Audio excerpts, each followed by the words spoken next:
I wanted the truth, but the truth I wasn't going to get it through studying matter. I was going to get it by going inward.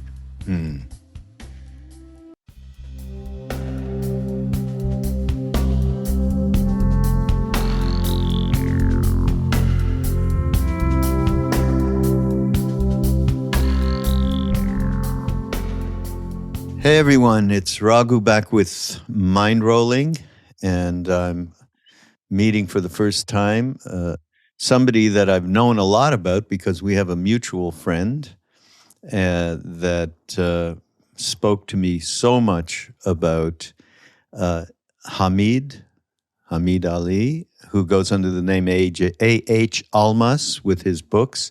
And I am sure many of you, or some of you at the very least, are familiar with him through his beautiful work under the name The Diamond Approach. Welcome, Hameed. Well, good to be here with you and with everybody else. Yes. Mindrolling, yeah. Yeah. So, I usually ask people so I can get some idea of how you came up, from childhood into this world, and what are the things that really opened you up to the reality of the truth. There is a dimension of truth. So, but I get to the end of the book, going through the book, right? Yeah. And there's this exceptional, I mean, you spell it all out, exactly what happened when you were a student at UC Berkeley. Do you mind going through and telling that incredible story? Oh, about my near-death experience? Yeah. Yeah, or death experience, who knows? I might have been actually for a while. Yeah, really? Well, and that was, I was in graduate school in UC Berkeley. So you were like early 20s, right? Yeah, I was early, like 24 or something like that, 23. So it was late at night. A friend and I were leaving Steppenwolf, which is sort of a bar where people, hippie kind of people hang out. And so what year was that, actually, Hameed? Do you remember? Because I was... It was 67. 67, okay. Missed it by a couple of years. I was out there. When was I out there? Actually, a year later, I was out there in Berkeley. Yeah, so we were crossing the streets, the San Pablo Avenue, very streets in Berkeley. And I was ahead, and I was ahead, and my friend was behind me. And it was quiet, it was dark and quiet. And I didn't hear anything.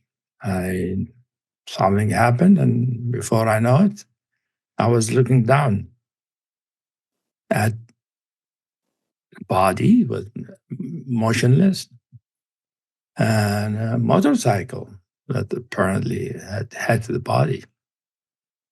And I was looking down, and it was a while. That experience took a while, because before they came and got me and woke me up and all that, the ambulance. So I was looking, and I looked away, and there's vast black stillness. So you're out of your body. You're looking down at your body. I'm out of my body. I'm out there, high up. I mean, it's funny what's high up when it comes to this. Right. But I was physically high up, above, and I was looking down on the body. I look down, there's the body, and there's a dark street. I look away, and it's just vast, like the night sky without stars. Just luminous, self-luminous, stillness, blackness. And I look at myself, and I am made out of light. I'm not, a body. It wasn't the shape of the body. I was like a body that had diamonds in it, diamonds of consciousness, of various colors and shapes. And it was pure pure and clean, and I don't know. I'm the first time I experienced it. And you weren't. You say you were not particularly into spirituality. Not that much. No, I mean I read a few books here and there, but I wasn't engaged in any way. So that was sort of. And then, of course, that the story is. Then I look, and it was a big attraction to go to that blackness and disappear into it. Oh yeah, yeah, just like fade away into that so blissful stillness. And then I looked down on the body, that. And then I didn't make a decision. The decision came from the light, like two particular diamonds shone strongly. One was pink, the other was yellow.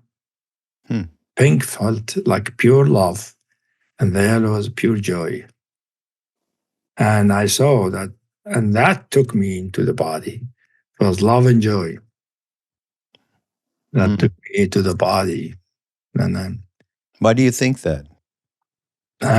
What was that pull? I think it meant to me later on, it took me a while to understand it, that the love and joy is, for me, partly the human being to love and to enjoy life and to also bring them to others. That became my life work. Basically. I always, when people ask me, well, why are you here? I'm increasing the joy quotient to the world. Yeah. I'll try to do that as much as I can. Just little drops here and there. Yeah. Since there's a lot of trouble and suffering in the world. So you're in the hospital then? I was in the hospital. There must be some reconciliation with what happened. I was in the hospital, and I was there, and they were giving me, some wonderful medication that made me get ecstatic. Yes. And then there were shots. So they stopped giving me the shot. They started giving me a pill. The pill didn't give me the same high. I said, I want the shot. Why don't they give me the shot? He said, no, he can't give you continue. You get the next. Yeah, right. But then, I felt like I didn't want to stay here. I look outside, it was spring, the sunlight was outside. I wanted out. Really? And they told me it's going to take some time. But I really wanted out. And they told me after a while, yes, we could discharge you. They said, you healed much faster than we expected. So I was out, but, I was still in my crutches because my leg had pins in it, and my belly had stitches and all that. But that was sort of a kind of awakening, I was, in some sense, involved in the path, but not consciously. It's really, the way it manifested is that I wanted, from earlier on, when I was young, I wanted to know what is reality, what is the truth of it. Yeah. I go to religious classes, this will be about God, this or that, and I always have questions. Really? God does that to people, punishes them? Doesn't make sense to me. Yeah. They call him the merciful and the compassionate, and then the next thing is putting people in hell. When I questioned my teacher, and they told me it's better not to ask those questions in class. Right. We all got that. Oh, boy. Yeah. So anyway, I chose science. I thought I wanted to know the truth of reality. I thought that maybe that's the best way I know of. So I entered into science and became physics and mathematics and chemistry. That was what I was studying when that accident happened. And after that, a few years later, I realized, when I was in graduate school then, and I was in Lawrence lab, had an office there studying nuclear physics. The Lawrence lab, yeah. Right. Yeah. And I was there at the cafeteria, and with all these professors, famous professors, and physicists, and I looked around. One day, I had a vision. I saw heads with no bodies. They're just heads floating in space. Those brilliant and minds. no psychedelics involved here. Yeah, no psychedelics involved. I just saw heads with no body. And I said, well, that's what I'm going to be? No, that's not what I want. Since then, I lost interest. In my research, I would do research. I go to my desk after that every morning. Half an hour after my writing, I'm asleep. And that lasted for weeks. And then my advisor asked me, well, what's going on? I told him, I just can't do it. I don't have that interest anymore. And that became clear. The interest was, I wanted the truth, but the truth I wasn't going to get it through studying matter. I was going to get it by going inward. That's really how my turn to practice happened. Right. You say here something interesting that around this incident and shortly after, because it was a few years later, you said, I recognized that what I was experiencing when I was in the hospital was basic trust. Can you talk about that? Basic trust? That's something that I know that, we have worked with Ramdas for many years up until he left, and we continue now. And one of the things that I used to bring up with him and other Dharma teachers was this basic trust being the fundamental platform for somebody to be able to engage going inside themselves.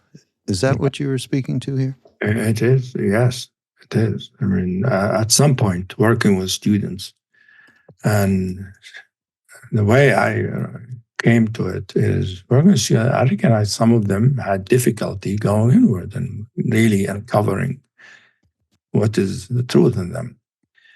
And by sort of trying to find out what is it about them that's different, I recognize they are lacking in something.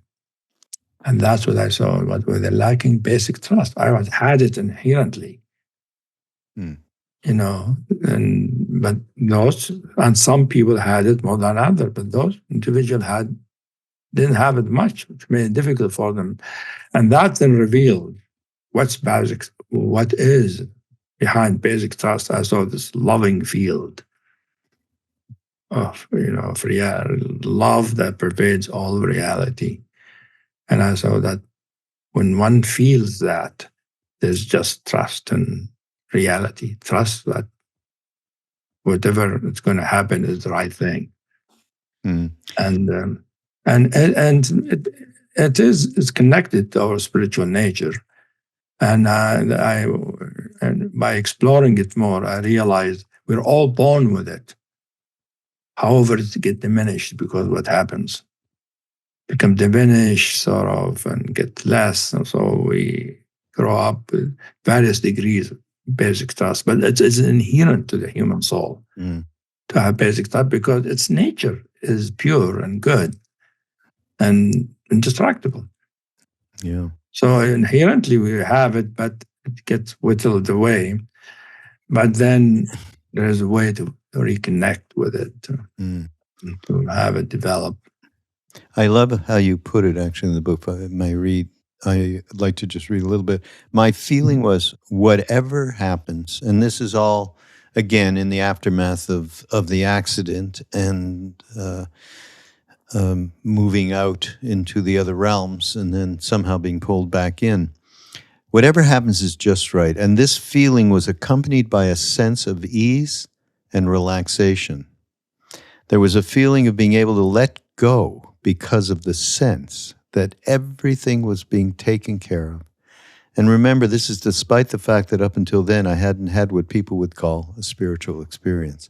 And I love that, because you don't need any spiritual experience. What you just said, that inherent quality of trust, which I think we need to talk a little bit about intuition as well, that opens the door to that trust.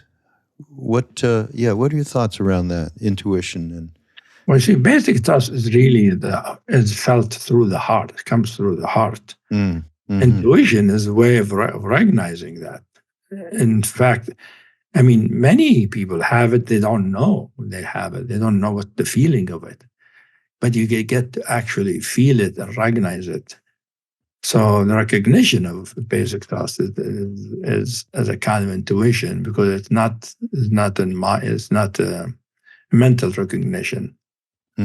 It's a mysterious kind of, like the soul feeling. It's inherent, grounded, recognizing it, something inherent to it. Yeah.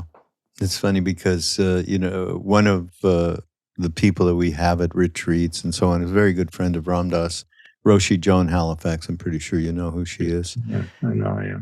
Yeah, and she would talk about trusting the mystery.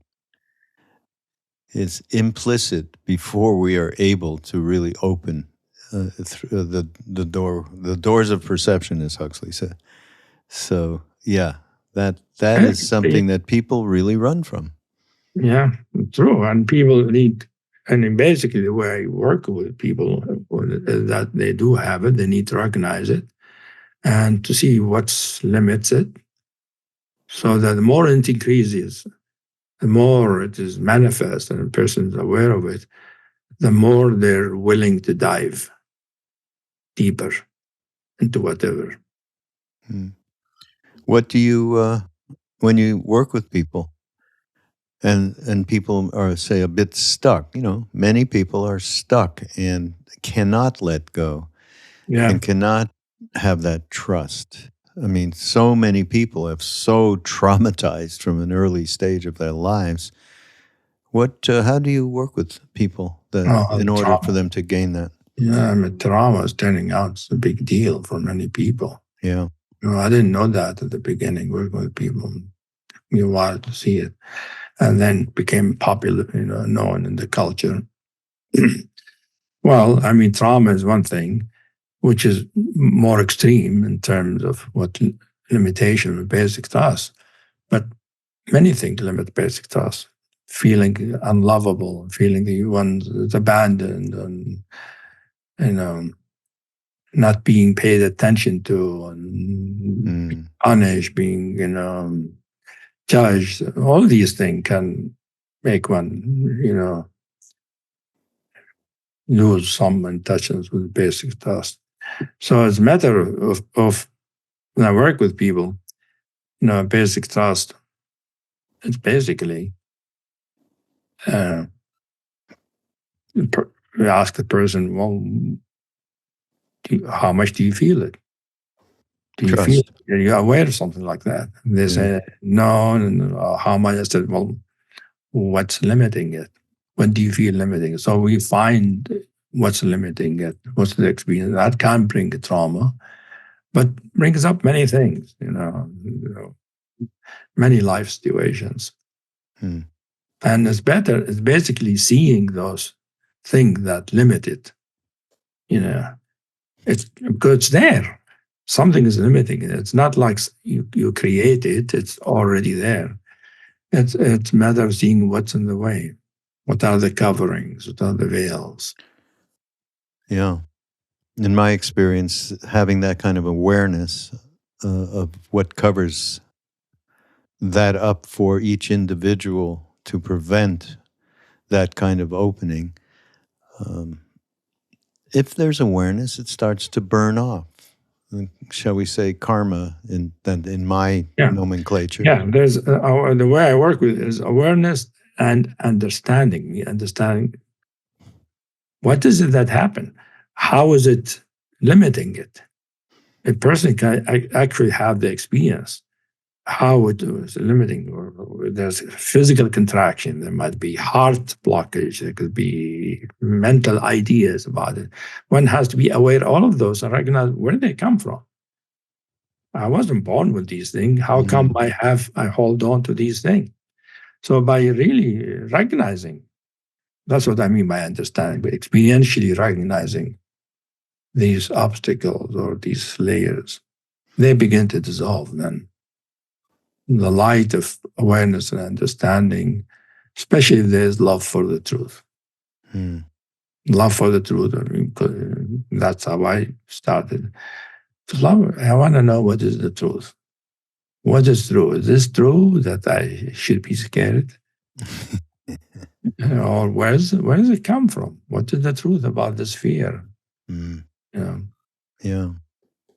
That was the big thing that Neem Karoli Baba, our guru, Ramdas's guru, gave Ramdas.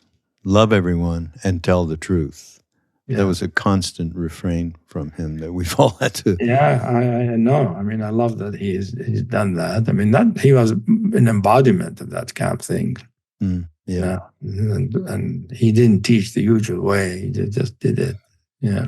Yep, that's for sure. So, did you meet him personally? Yes, when Ramdas went back to India after the first time, I basically begged him because he wasn't supposed to tell anybody where Neem Karoli Baba was or his name even. And I said, I have to. He said, all right, if you're going to India, get in touch. And he did. And I met up with him and he told me where to go. So I was very fortunate, along with a number of other people, to have that experience. And we can talk about that a little later. You have a whole chapter on grace in this book that I found. I met Neem Karoli Baba, but not in India. Tell me. I met him through Ramdas. Did you? Ramdas, I wanted to talk to Ramdas, so I was talking. And I said, did you see him in person or through Skype or something? It was Skype, yeah. He was doing Skype at that time. Yeah, I wasn't there. And it would be nice to see him in person, but we managed to do the Skype thing. I was meeting Ramdas in person because we heard of each other. And I told him, well, how do I meet your guru, Neem Karoli Baba? He said, well, sometimes he's here. And he said, sometimes I say, yeah, sometimes I feel him here. I feel connected with him. And then as we talking, both of us felt, he's coming. And after a while, we could feel him. He was there. Wow. With us. And I had a good sense of Neem Karoli Baba. But the interesting thing, is what happened afterward. After, it's like, Ramdas basically brought his guru to tell me that's the guy I'm devoted to. Yeah. That's the one I love, who taught me love, and I got to meet him that way. And I have the capacity, because of my development, to freely feel. I could feel where Ramdas is. I could feel the difference in his guru. And his guru was amazing power. It wasn't just love. He was like a pure, kind of nuclear power. And so after we said goodbye, and I was in Hawaii, but a different island. I was in a big island. So I just came. We were on Skype right after me coming back from the ocean, from snorkeling. So it was time for me to take a shower. So I went after talking with Ramdas. I went to the shower and I was taking a shower, and I felt something around me. What is it? Bugs, mosquitoes, nothing. It was everything, something all the way around me. And then at some point, I was able to see, that's Babaji is here with his blanket in the shower with me. Oh, my. That was sort of an interesting kind of experience. I was taking a shower physically, but he was there not in a physical form. And we were having a good time. And I told him, you don't need your blanket. This is a shower. So he took his blanket. I could see his naked body. For God's naked sake. body. We took a shower together. And then after the showers, it was interesting taking a shower with Neem Karoli Baba. That's phenomenal. And that's my meeting with him. And that gave me the capacity to stay in touch with him. Mm. Wow. What a Yeah, beautiful story, Hamid. Lucian never told me that yeah, he story. probably Who's didn't. our mutual friend, everybody. Yeah, Thank you, Lucian, by the way. yeah. Wow. But that was an interesting thing. I do meet different masters Mm. through their students or through their photos or something. Like that was an interesting way. I mean, that's Yeah, you know, that's typical of him. in the shower. I mean, I guess Neem Karoli Baba can do those kind of things, you know. Yeah, he can. Oh, boy. So, one thing that, as I said when first introducing you, that I think we need to get from you a little bit of a synopsis of the practice, the diamond approach, and familiarizing everybody with what it is that you have been. This is work you have done for decades, I know. Can you talk about the diamond approach a little bit, and which includes some of what you've already been talking about, which is self-inquiry? Yeah, it is. We use meditation and chanting and all that, the usual thing. I learned from different teachers and lamas and all that. But then what developed is really exploring our present experience, whatever it is. It's okay. Is to find out where one is. Where am I in my inner universe? What am I experiencing? Mm. And not to take it at face value. So, how come I'm experiencing that? Mm. What is it about it that I understand, and what is it that I don't understand? If I don't understand it, how come I don't understand it? Mm-hmm. And it is through feeling, sensing, and questioning. So, questioning is one experience, and as we question it, it begins to reveal other layers of itself. Because as a consciousness, all the levels are interconnected. We are a unity, from the ego, self, and the mind and thought, all the way to the soul, to the presence, to the consciousness, to love, to the absolute, profound nature. They're all interconnected. And so if you take anything, if you really follow it and in a felt way, in a heartful way, it will take you to what's behind, what's it connected to. So that's what inquiry is based on, is the inquiry into an experience and trusting that you don't need to do anything else. Just what we got, what we presented with is already a message, something, saying something about reality. And by exploring it experientially, it will take us deeper, further and further. And so that's my path. That's why how so many discoveries happened. More discoveries, more realization, more awakening than I can count through that methodology. Really? Wow. Yeah. But love is a very important part of it. Yeah. You see, that's why the book you have is about love, because it's like, I love to know. What is it? I love to know reality. What is it? Is it God? Is it me? Is it the self? What is reality?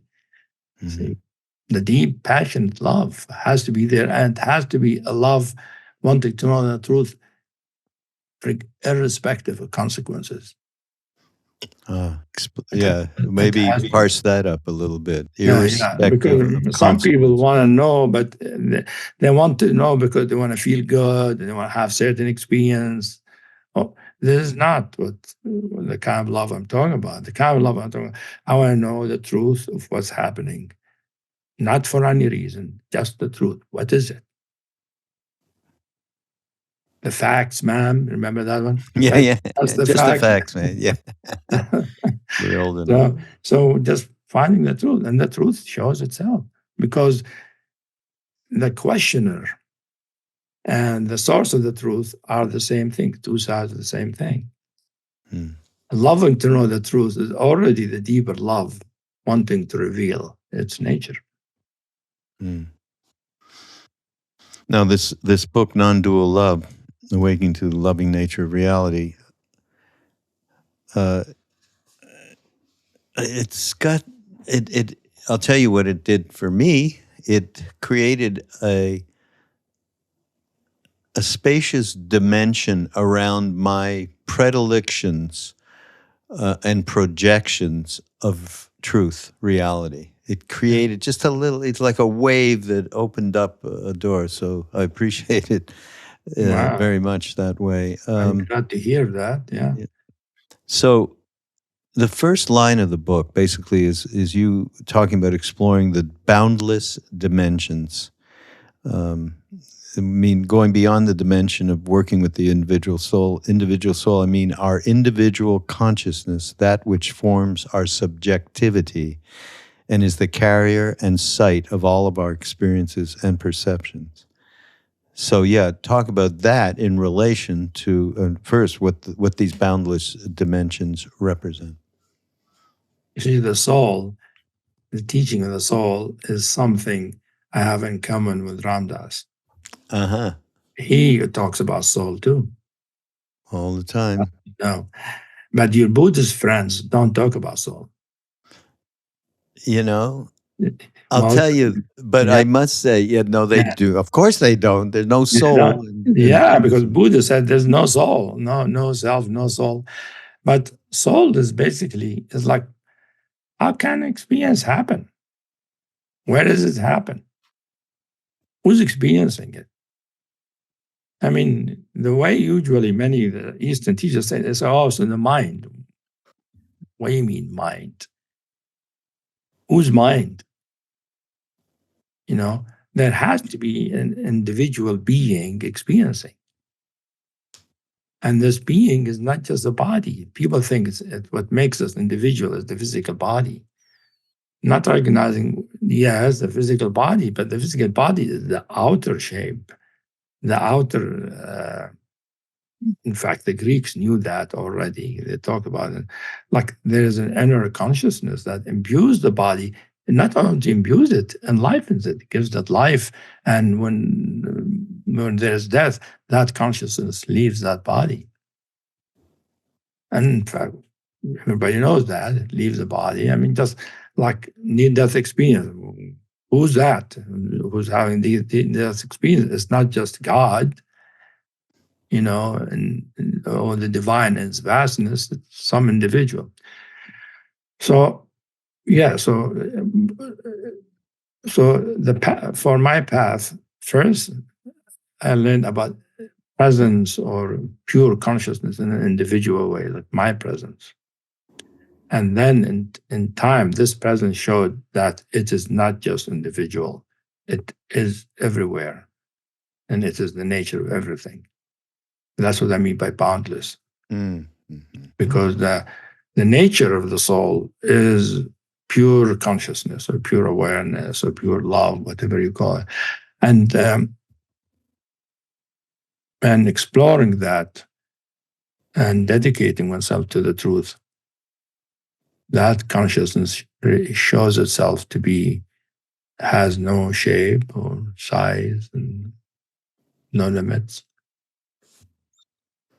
Don't you think, though, this thing with the Buddhists, no soul, or they would say Buddha mind. Yeah.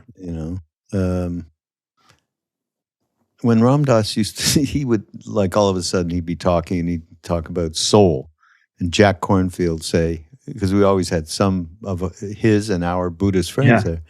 And he'd look over to Jack, like, sorry, I mentioned soul. And Jack would just laugh and laugh and laugh. Jack, of course, now he talks about souls. Jack talks about loving awareness. I mean, Ramdas was obviously influential. But for me, there's only one thing. That's the one, when I met Neem Karoli Baba, one of the first things he would say to the few of these early 20s Westerners at the time, he'd go, there's only one, Sabek in Hindi, all one. There's only one thing going on. And so they have whatever, each one of these traditions has a different way to describe that one thing, Right. because everyone has a different penchant for being able to receive on whatever wavelength that is. And I think there's a great philosophical conversation to be had around the presentation of Buddhist, no mind, Buddha mind, whatever. There's so many different ways that they characterize it. And soul, just in terms, to me, the biggest thing is the belief that somebody, that I, right, is the soul, and that's going to migrate through, incarnation to incarnation. That seems to be one thing that Buddhism really gives you a better perspective on. What do you think? Yeah, I think some of the Buddhists actually do have a concept of soul. They just don't call it soul. The Tibetans. Yeah, the Tibetans. You study the Tibetan, they talk about the subtle, clear light. And it has two layers, the gross layer and the subtle layer. Say that what reincarnates. So it's an individual, subtle body, made out, they call it clear light. And the gross it has all the karma and the issue, whatever, and the subtle level is the pure level. That's how they explain reincarnation. Otherwise, how will you explain it? So, and then they don't call it soul, of course, because soul is a Western world, really. And although some Indian traditions do talk about soul, they do have soul. Yeah. Yeah. Well, it's all Jiva Atman. Yeah. Right. That's all. Yeah. But also, Neem Karoli Baba, there's only one. It is true. There's only one thing that expressed itself through so many. I mean, how is it going to know itself? This one thing, without manifesting individuals who can know, who can experience. In fact, that's one thing that some of the Sufis say. I don't know if you ever heard what Ibn Arabi, one of the greatest Sufis, what he said. He said, God knows the soul as much as the soul knows God.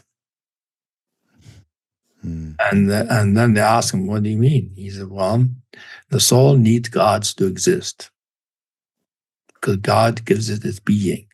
However, God needs a soul for God to know what it is, to know itself, possibilities. Yeah. And the other thing, we talk about philosophical, theological, whatever it is. Yeah. Think about it this way, Raghu. This fundamental one thing, consciousness or awareness or whatever. If it is just one thing, why does it have love? Why does it have compassion? What's it for? Does it need that? It's a very basic thing.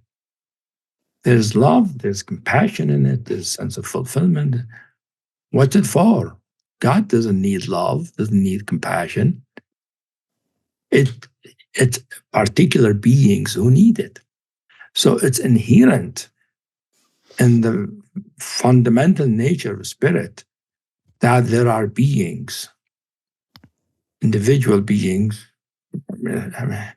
The Buddhists, of course, they talk about it, and you have to get reincarnated until you get enlightened. Who gets enlightened? And so all of that, all these philosophies. But, I guess that's enough. I don't know if I need to say more about that. Just the fact that there's love and compassion indicates there are beings who need it. Indicates why you said it in the very beginning, where, after your experience and so on, what else is there to do but give whatever radiance of the truth that we all may have at any one moment to others, in terms of this is why we are here. You say it.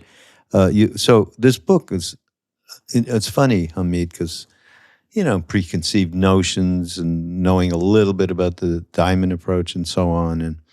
And then the book is called Non-Dual Love. So, I'm like, non-dual, okay, I'm completely in the dualistic mode my whole life, where and not that I actually love Buddhist thought and Buddhist perspective, and I like. What do you say here? We will see that notions of surrendering, of letting go, of relaxation, and of receiving grace and blessings are some of the familiar concepts of duality. Very familiar, yes. We draw on in an attempt to understand and approximate the experience of non-dual divine love and how it functions. There's a lot there in that one sentence, I got to say. How talk about non-dual divine love.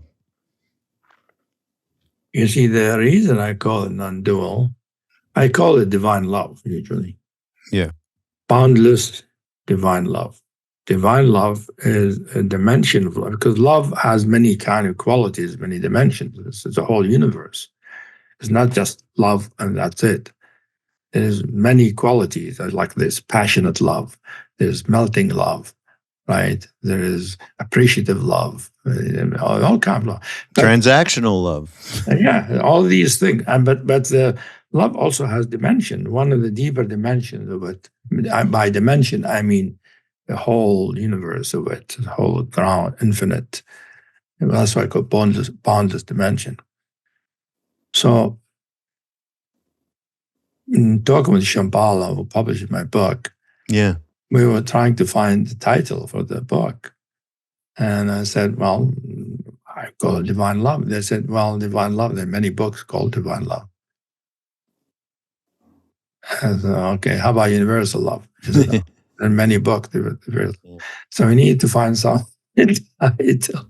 I said, well, finally I came up with Non-Dual Love. And I said, oh, that's good. That'll work. Yeah, I can see them saying that. Non-dual in the sense when you experience it.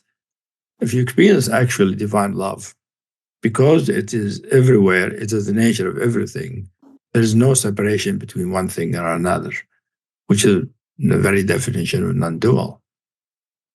Like between you and me, there is no separation.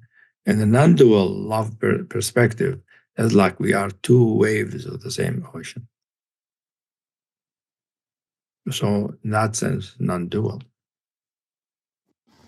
It's interesting because somebody in the book, where was it? Somebody asking you about the reality of a being, quote unquote, enlightened. Yeah.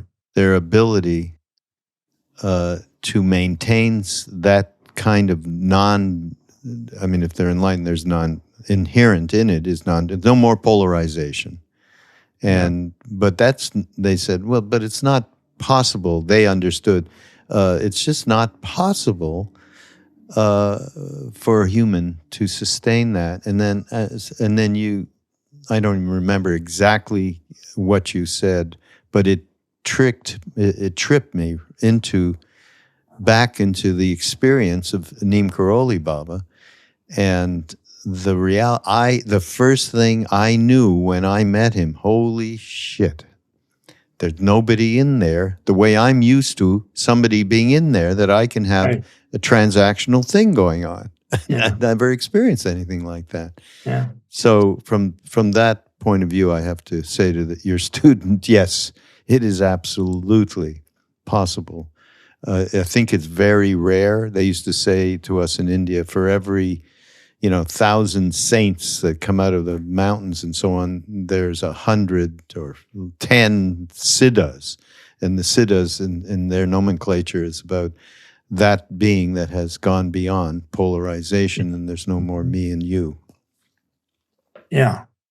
So there are many teachings about non-dual teaching, that Vedanta, Buddhism, they all talk about non-dual. So that's, and it is, these days, it's popular term. You probably noticed every spiritual teacher is calling themselves non-dual teachers. Oh yeah. No, listen, Hameed. As far as your book, they made the right decision. I'll tell you. Yeah. Somebody told me, of a major publishing house. We wanted to do a book around bhakti, and Uh-huh. we were told, well, bhakti doesn't sell very much. Non-dual sells really Yeah. well. Yeah. Yeah. Yeah, That's everybody's into isn't that non weird? is. Yeah. Even though people who don't know anything about non-dual, they call themselves non-dual. Yeah, right. But Right. it is a truth. It's one level of realization, even though it's not the final level. It is one level of realization. Yeah. There are Yeah. deeper realizations than non-dual. Mm. Hey, I love this thing around in the book, Jabba the Hutt. Oh yeah, you like it, That huh? was fun. Yeah. Talk You about remember Jabba the Hutt? Did you yeah, see yeah, the Star screen? Wars, right? Oh yeah. Yeah. Yeah, talk about that. And actually, you're actually describing an experience, which I wasn't totally sure because you're talking about waking up one morning, experiencing a kind of negative merging. Yeah. That I'm fascinated there. Talk about that in relation to Jabba the Hutt. Yeah. Negative merging, because there is what I call positive merging. Positive merging is melting and love and Mm-hmm. melting into things. That's in that sense merging. Yeah. Negative merging is the feeling of is the opposite of that sense of frustration and suffering that feels like you're full of fire and brimstone. It's the one of the deepest sufferings. And in fact, when one recognizes the nature of the ego, at the core of it, there is that negative merging, which is pure suffering. And the suffering is because of disconnection from one's true nature, one's true spiritual nature.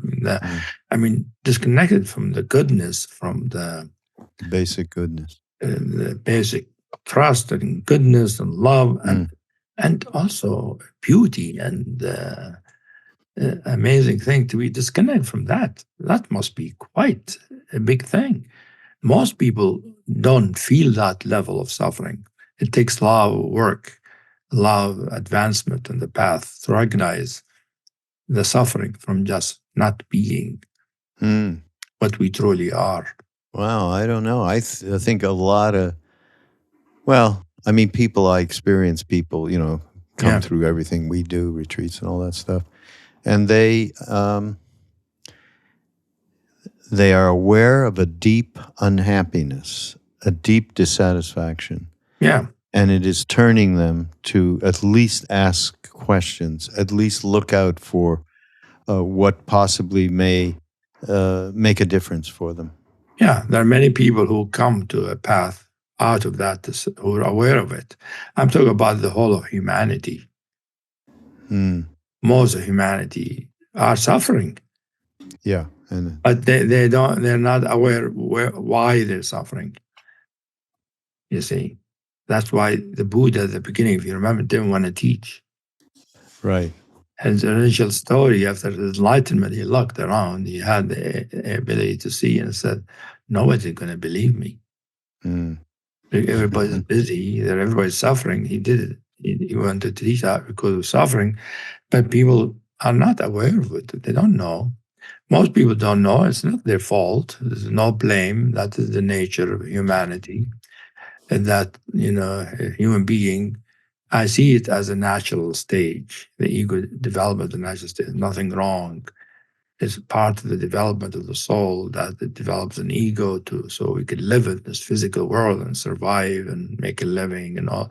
But there are other stages. This is one stage. So if we stay in that one stage, we're disconnected then from our pure loving awareness, as you call it. Yeah, that's real suffering.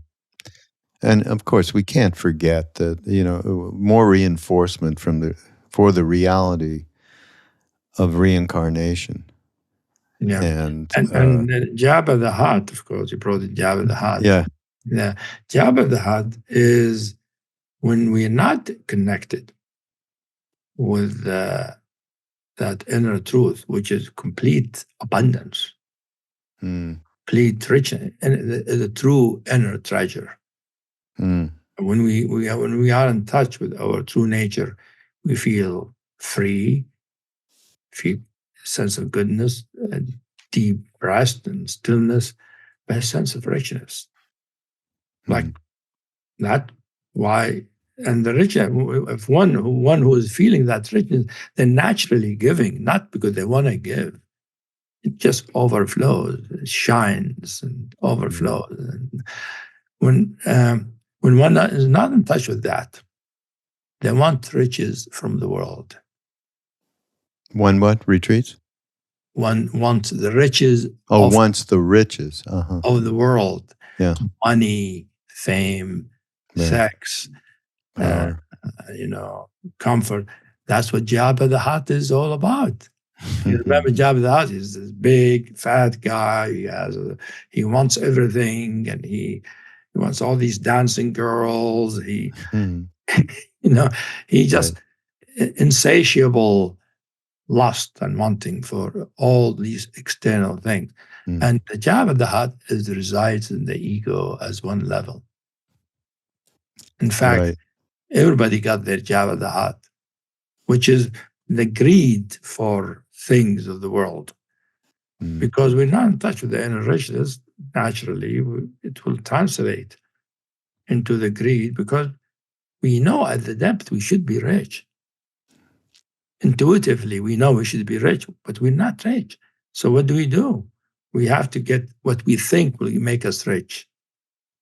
More money, more possessions, more things, the latest iPhone, all the external thing, which is what most people in the world trying to do. To first of all, it's needed for survival, but many human beings want more. And as you know, the billionaires want more billions. Yeah. There's no billionaire who's satisfied with their billions. Yeah, right. That's because of Jabba the Hutt. Yeah. Jabba the Hutt needs to look further inside for inner riches. Is what he needs. The only solution, the only solution for. Otherwise, we continue to be like a Jabba the Hutt. Which leads me to talk about, just before we have to end here, the gift of grace. Yeah. This is elemental as far as I'm concerned, complex, and I'll give you one version, because and I've mentioned this before in this podcast many times. This particular story, Ramdas went to see Maharaji in his room or something, and said, "Is karma, action, and grace the same?" And Neem Karoli Baba said, "Ramdas, I can't talk to you about that in public." And Ramdas came back, he reported what happened, and he said, I don't understand. It can't be. It can't be. Later in the afternoon, a devotee came, an Indian man came to Ramdas and said, "Maharaji told me to tell you, Ramdas and I understand each other perfectly." Okay, so he was left with it still as a hanging, tab kind of a thing, believing what he believed in. Many, many years later, I was with our Indian mother, who was close to Neem Karoli Baba, named Siddhima, incredible being in her own right. And I said, "Ma," I told her this story. I said, what's the truth?" And she said, "The truth is they are the same. But because we are so divided inside ourselves," she didn't say it in exactly those words. She said, "We have to act like they are different so that we act." And I thought I think that jives with what you're saying in this chapter, does it? Yeah. You see, I use a metaphor that some Sufis use, because they are into love and grace. That's their teaching. Yeah. So they talk about general grace and specific grace. General grace, that's what everybody got. The fact that we exist, that we live, that we have experience, Breathe. that we breathe. That's grace. That's a gift from God that we have experience at all. Have experience, consciousness, we can even experience more. So that includes the karma, everything. The fact of our beingness, that's the general grace that everybody has. Specific grace is what most people think is grace, which is when you get an actual, either something happen in your life that is a good opportunity, open things up for you. It will be the best for you, for your health, for your life,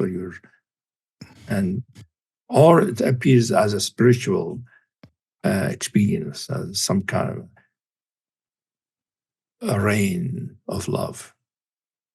For instance, somebody can experience like being. That's one of my experiences. Is I experienced like I was selected, syrup of love.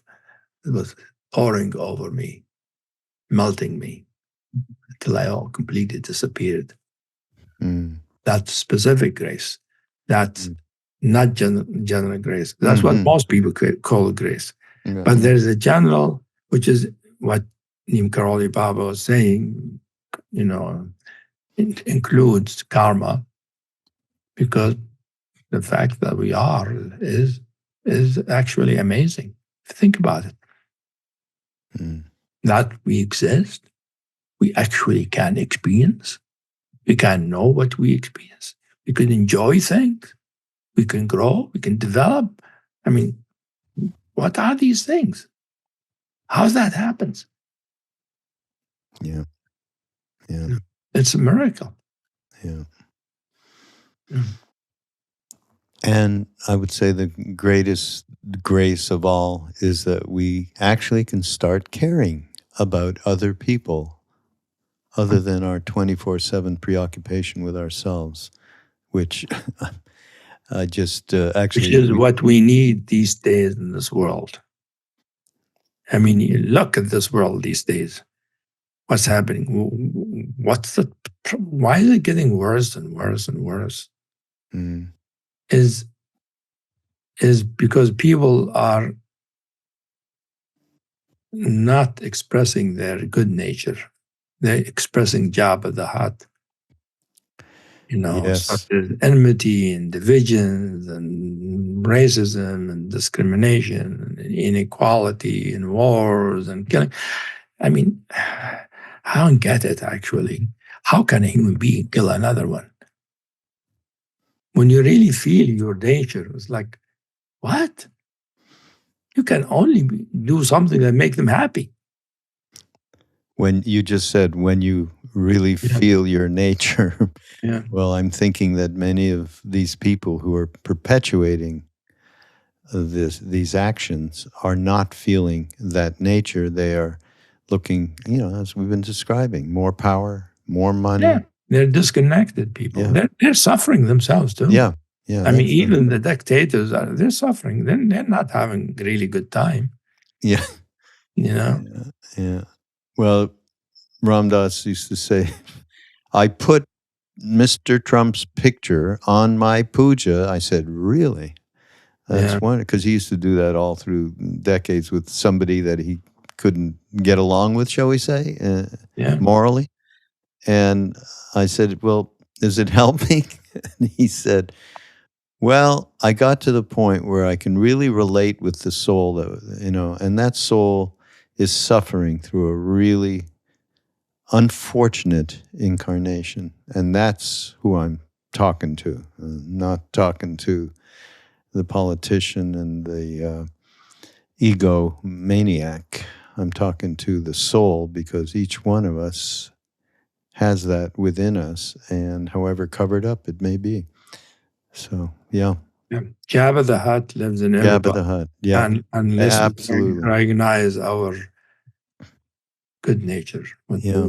what Plato called the good. Yeah. Hey, everybody. Yeah. Here it is, non-dual love. And there'll be links in the show notes so you can hook up and see all the other wonderful work that Hameed has done. And I'm really happy to have met you today, Hameed. I think it's a good conversation. It might be beginning. No, I think more conversation. Yeah, I like to hear more stories about Neem Karoli Baba. Yours is unbelievable. I have a deep connection since I met him through Ramdas. Oh, that's amazing. I feel love and connection. Well, that's just fantastic. Yeah. Thank you for being here, everybody. This is Mindrolling on Be Here Now Network, and again, you'll be able to get connected. Some of the different the books and some of the stuff that we talked about today. And we have so much more that we could go to. Hameed, we'll have to do this again sooner than later. Yeah, hopefully, this discussion can do a little bit to increase the joy quotient to the world. Yeah. As they say in India, Ram Ram to that one. Yeah, that's it. Thank you again, and everybody will see you next week. Okay. Bye-bye. Talking to you. Yeah.